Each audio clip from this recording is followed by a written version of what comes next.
Hi. So this is the video that I've been kind of like tackling with making. Um, I've gone from one video to two videos to now probably a short series. It's pretty important to at least my understanding of my life. Um, you might notice from the title, it has a pretty triggering word, a very hot word right now, a word I recently came to understand and use a lot as I saw it, reflected throughout my life at in what I first thought was in other people. And I mean that may or may not be true. Their patterned behavior sometimes represents that, very much so.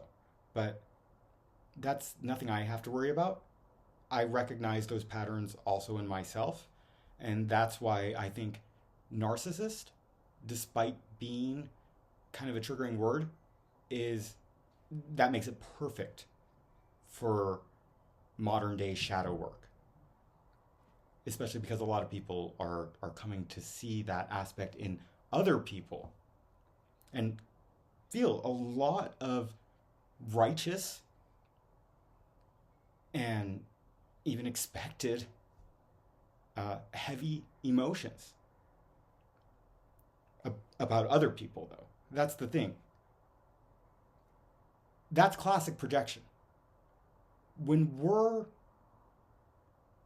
seeing something in someone else, and we're seeing this great evil that we need to like fight, and we're getting all obsessed about it, we're adding all of that to our reality. This is a difficult topic to discuss, to essentially say anyone who's watching this and anyone who's not, it has dealt with or is dealing with some form of inner narcissist, some form of evil, othered, that they bring to the world around them. And it's not reflective of how things are. And it's probably one of the easiest doorways for people to walk through right now because people are recognizing the types of relationships that they have with their partners, their family, their work. And ultimately, you could see from any individual that this is an inherited thing.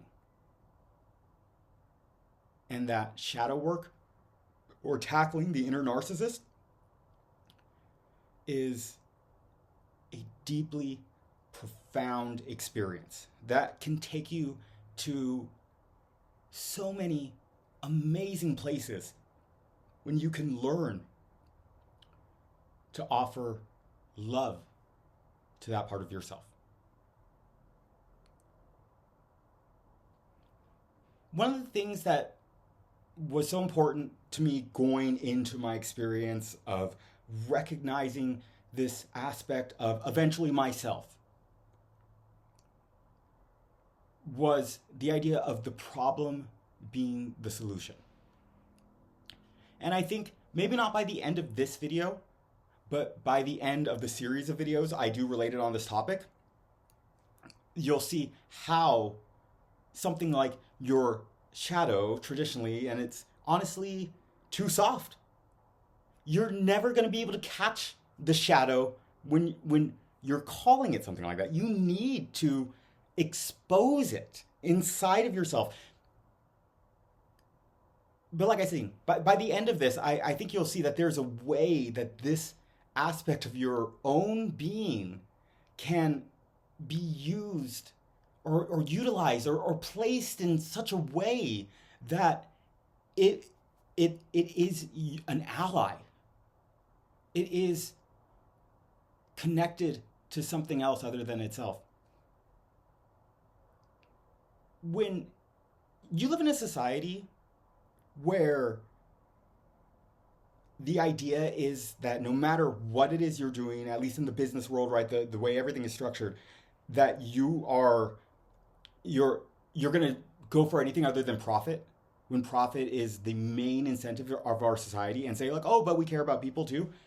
You honestly, you can't. You can't have two maximum values. You can't say you want the fastest car and the cheapest car, right? Finding the fastest car is easy, or finding the cheapest car is easy, but the fastest cheapest becomes that, or the cheapest fastest. So if you're in anything, even like a friendship in a transactional way, then and you're attached to that as being the main thing except the mode that you're working in, then that's not a friendship. There's a way to do it where a transaction does occur, but I mean, honestly, no one's benefiting from it. It's just part of the stories we tell ourselves. And that's what the narcissist does. The narcissist in the world outside of us, this apparent world outside of us, is a master storyteller. Someone who can change and control the narrative. And that alone is not a bad thing. To be able to control your own narrative, to be able to accept your life and see it the way you want, so you can experience it in a way that is divine instead of, hellish, full of lack and want. This dark side of ourself, this inner narcissist, is something that we need to get to know. So, I can't speak for anyone else. Something that I needed to get to know to really get to know myself.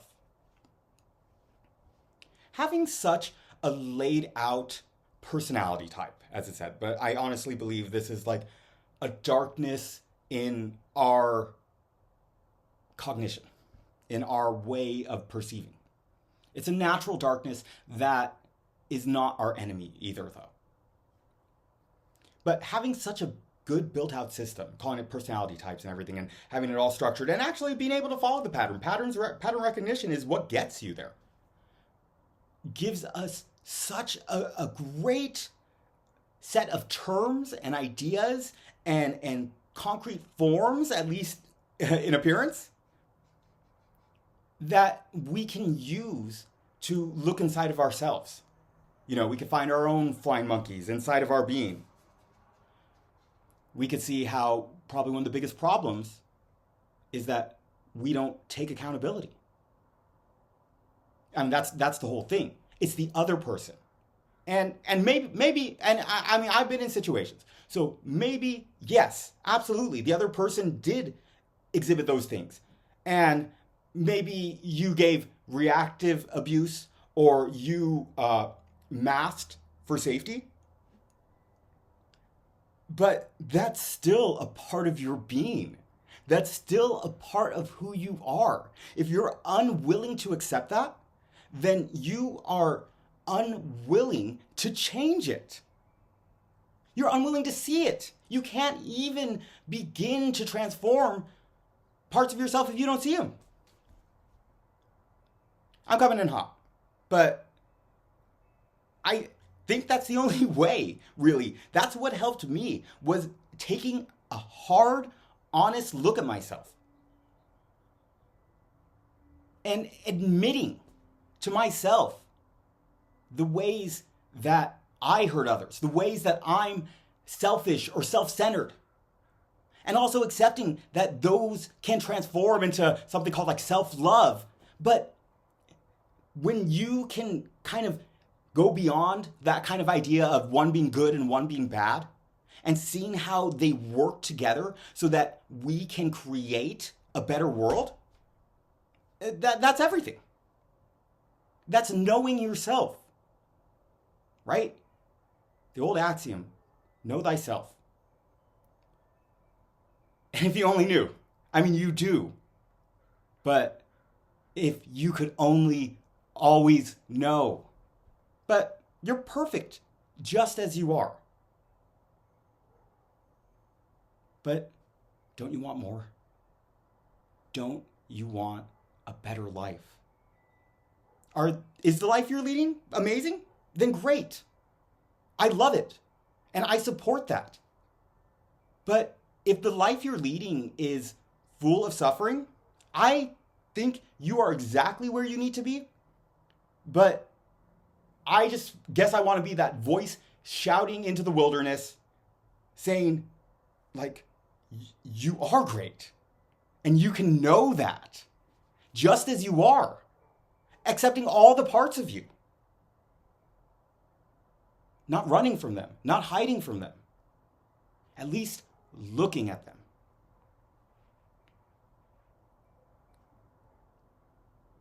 This is inherited. You could see that in the individual narcissistic personality. This is something they inherit, that they've inherited from the social mind. That's created with the sense of I, me, and mine. And the sense of judging others. And the sense of looking down on others and feeling righteous, you know. Sometimes this even shows up in positive ways. Looking down on others because, oh, and you can help them out. You know, charitable givings. But from a spirit of otherness. Ultimately, this is just the misidentification problem.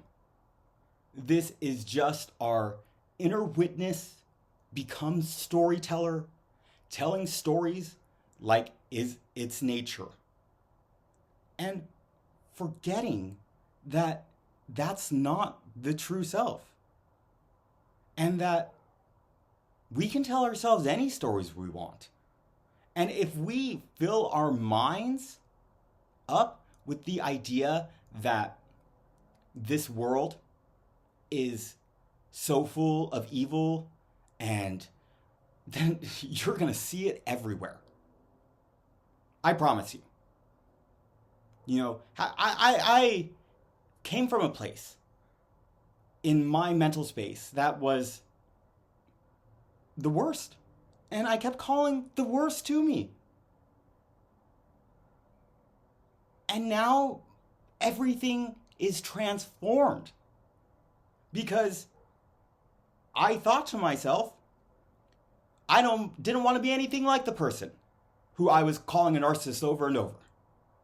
And may very well be. That's not my decision to make. I don't even know what that means. Like I'm saying, all of us have that in us. But I saw something outside of me, something I imagined othered, not realizing that my perspective was shaping the way I saw and see everything. And I thought to myself, well, I know the patterns, I know the qualities, I don't want to be anything like that. And the number one negative quality, the number one indicator is their lack to take accountability. And honestly, maybe they're just worse narcissists if you could catch them. Because all of us who have to deal with this are refusing to take accountability for all these things. And if other people can't see it, or because we have them less, or because it's reactive, I'm not trying to victim blame. I'm not trying to survivor thump. You know, this is real. You need to take an honest look at yourself if you want to change your life. And I know that life looks so ugly for so many people. And hopefully that could change. It does honestly feel like things are changing. We see the exposure in the world around us. We need to be ready to expose ourselves so that we can start living, so that we can take that storyteller and we can use it to tell a story we want. Tell a story that maybe does have some sort of struggle, but not a battle of good versus evil. But taking that darkness, which is the parts of ourselves that we're like, oh, we have the sense of ourselves, and we have all this like hidden guilt or negative feelings about the things we've done or the people we've been. And we carry that in with us. And that becomes part of our story. But when you can see it and face it and accept yourself as you are, then that's the struggle. At least it is for me. My struggle is seeing those parts and accepting them and catching them and stopping the process of identifying with them.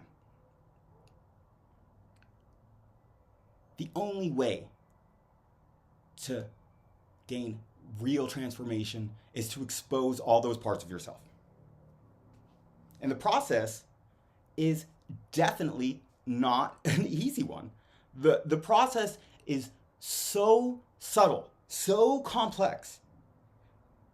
As soon as you catch one part of yourself, that caught that part of yourself suddenly takes the place of the new shadow narcissist.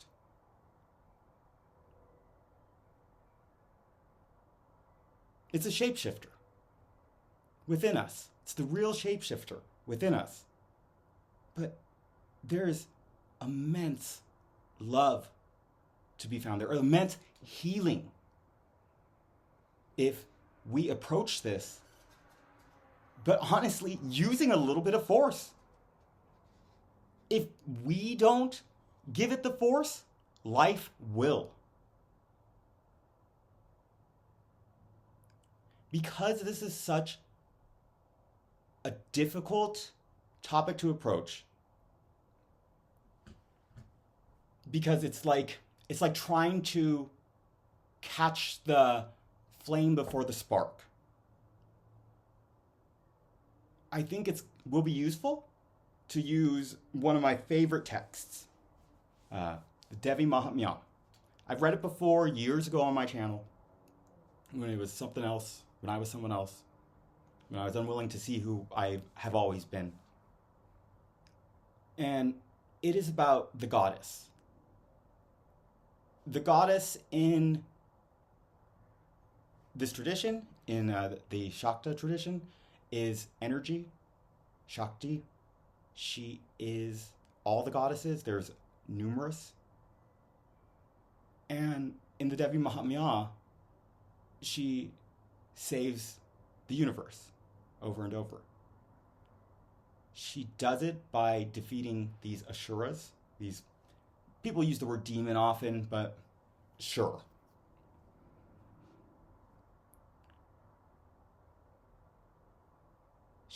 Some of the demons, Asuras, I'm going to use that word. Some of the Asuras, like Madhu and Kaitaba, are representative of things like laziness and attachment, jealousy and selfishness. Mahashashura is like the ego, ignorance, stubbornness. Chanda, Munda, obsession, distraction. Raktabij, desires that grow and grow and grow upon themselves. And Shumba and Nishumba, self-doubt, which I'm sure a lot of people deal with. I know I did, at least. And ultimately, the largest attachment of all, I and mine. The inner shadow, the ego, the inner narcissist is ultimately that I, me, mine sense of otherness. That's, once you realize, is making your life miserable, you'll do all you can to get rid of that sense of I, me, mine. This is an ancient tale that I'm going to go over. I'm going to take my time with it, so I'll be making other videos.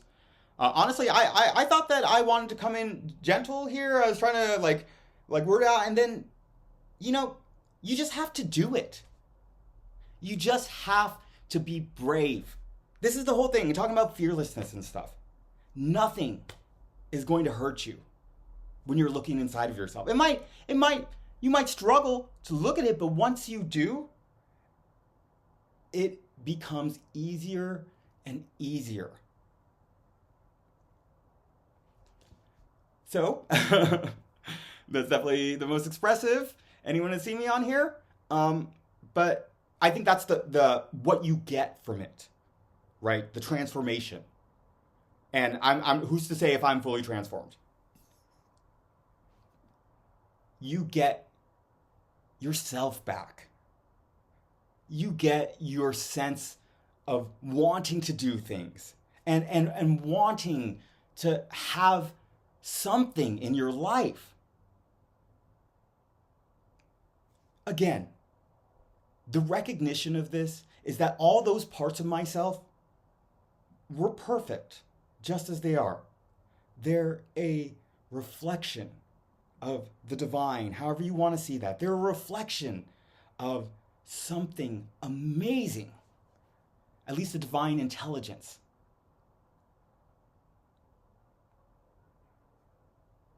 If you want to not face those things, you don't have to. You also are perfect, just as you are. But like I said, I think if you don't feel that way, despite me saying it right now, then I'm sure you want something better. You know, even when you get better, you want better for more and more, right? You fill yourself up, and you want to fill the world up with love. So I will probably be making another video on a different topic here soon. I hope you're all well. Love you.